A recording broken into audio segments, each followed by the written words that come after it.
Hi, in this session we will discuss Unit 2. The name of the unit is Fourier series and Fourier transform. Very important unit for competitive exams. Let us see what is the importance of Fourier series and Fourier transform. Why we need to expand Fourier series and why we want to calculate Fourier transform of a given signal. So let us discuss in short. First let us define the continuous time signal. So as you know that the definition of continuous time signal, I am again defining the, let us recollect the definition of continuous time signal. Continuous time signal. If a signal is defined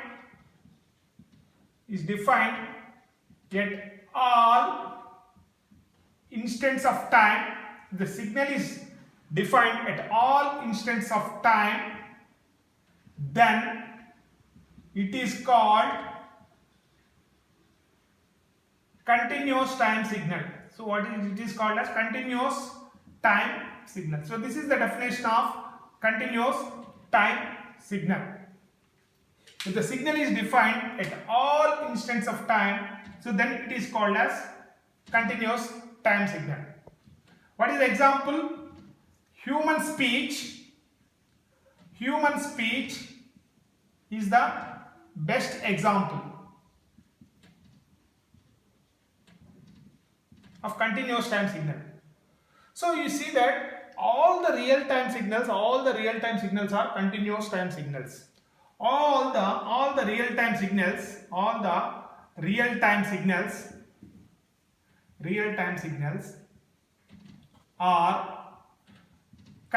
time signals.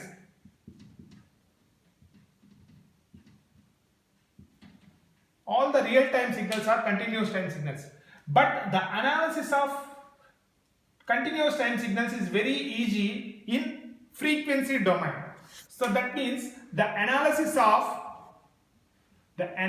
of signal will be much easier in frequency domain. What we have to write? The analysis of the signal will be very easier in frequency domain. That means we have to convert a continuous time signal into a time domain signal into frequency domain. So there are various transformation techniques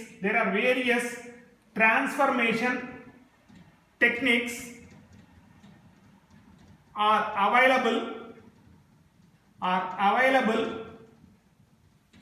to convert time domain signal into frequency domain. Remember this point very carefully. There are various transformation techniques are available which can convert a time domain signal into frequency domain signals. So the major transformation techniques are: number 1, Fourier series. The major transformation techniques available to convert a time domain signal into frequency domain are: number 1, Fourier series; number 2, Fourier transform; number 3, Laplace transform.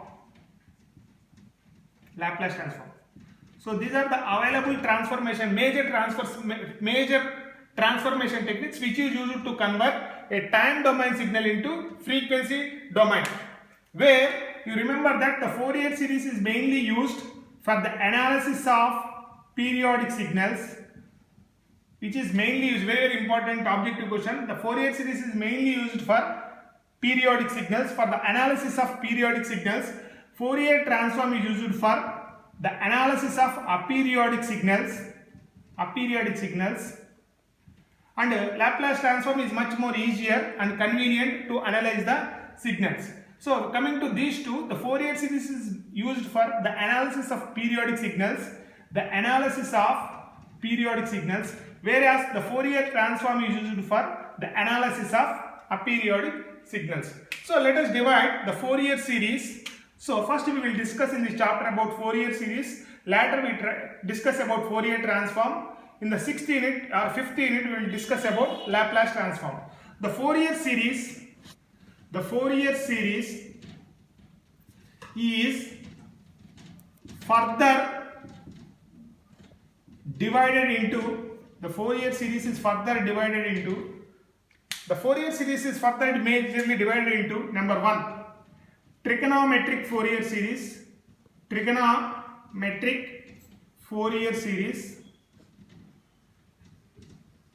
Number 2, exponential Fourier series.